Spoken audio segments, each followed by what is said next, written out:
Lagay ng ekonomiya, kalakalan, negosyo at iba pa. Atin ang alamin dito sa Ang Pilipinas Ngayon.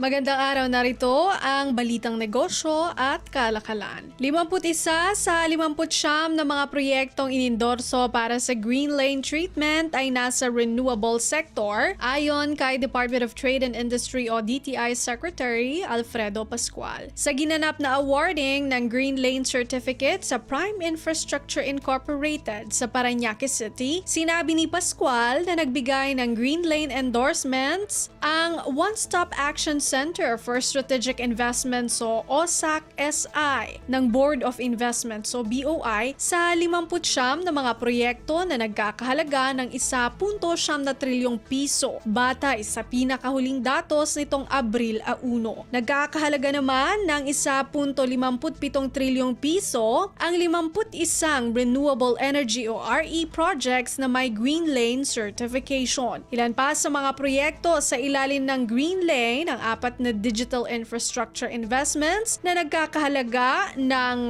300 at 2.16 bilyong piso. 2 food security projects sa halagang 20.61 bilyong piso at 2 manufacturing projects na nasa 3.4 bilyong piso. Salig sa Executive Order o EO 18 na nilagdaan ni Pangulong Ferdinand R. Marcos Jr. noong February 2023, nagbibigay ang OSAC-SI ng endorsement sa mga strategic investment para sa Green Lane treatment ng mga concerned national government agencies o NGAs at local government units o LGUs. Ayon sa DTI Chief, isang patunay ang EO18 ng sinserong pagsisikap ng administrasyon na reformahin at tugunan ang suliranin ng mga mamumuhunan.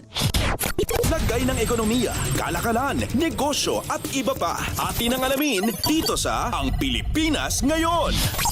Mas marami ng Pinoy retail investors ang gumagamit ng digital investment platforms upang mamuhunan sa retail treasury bonds o RTBs ayon sa Land Bank of the Philippines o LBP. Sa isang pahayag, sinabi ng Land Bank na nakapagbenta ito ng mas maraming online placements sa kakatapos lamang na Retail Treasury Bonds Tranche 30 o RTB 30 issuance ng pamahalaan. Iniulat ng bangko na nakapagbenta ito ng 438 milyong piso na halaga ng RTB 30 investments sa pamamagitan ng online channels. 3 beses itong mas mataas na naibenta sa huling RTB 29 offering noong taong 2023. Pahayag ni Land Bank President and Chief Executive Officer Lynette Ortiz, itinuturong dahilan ng mas dumaming online placements para sa RTB 30 ang kumpiyansa ng mga retail investors sa paggamit ng digital solutions. Naibenta ang mga ito sa pamamagitan ng Land Bank Mobile Banking App, Overseas Filipino Bank Mobile Banking App, Land Bank Link Biz Portal, at online ordering facility ng Bureau of the Treasury o BTR. Kabuang 585 bilyong piso ang nalikom ng pamahalaan sa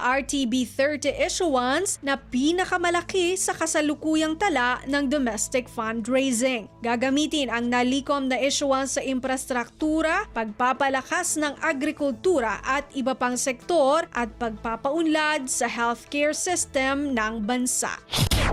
Lagay ng ekonomiya, kalakalan, negosyo at iba pa. Atin ang alamin dito sa Ang Pilipinas Ngayon.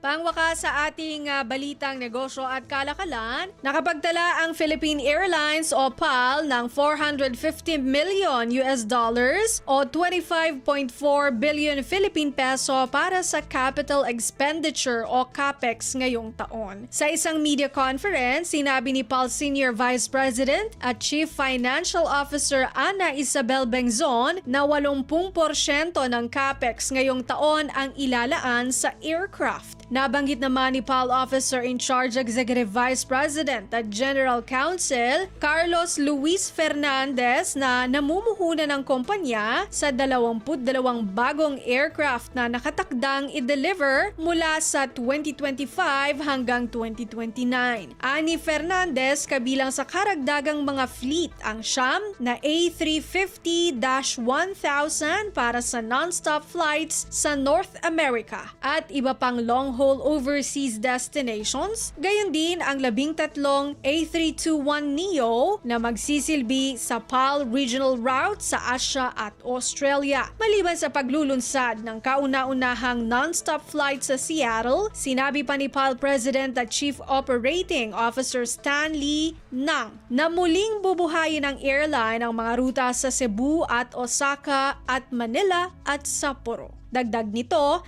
nananatiling interesado ang PAL sa muling pagbubukas ng lipad sa Europa. Lagay ng ekonomiya, kalakalan, negosyo at iba pa. Atin ang alamin dito sa Ang Pilipinas Ngayon. At yan ang ating balitang negosyo at kalakalan. Ito si Bea Gaza para sa Radyo Pilipinas World Service.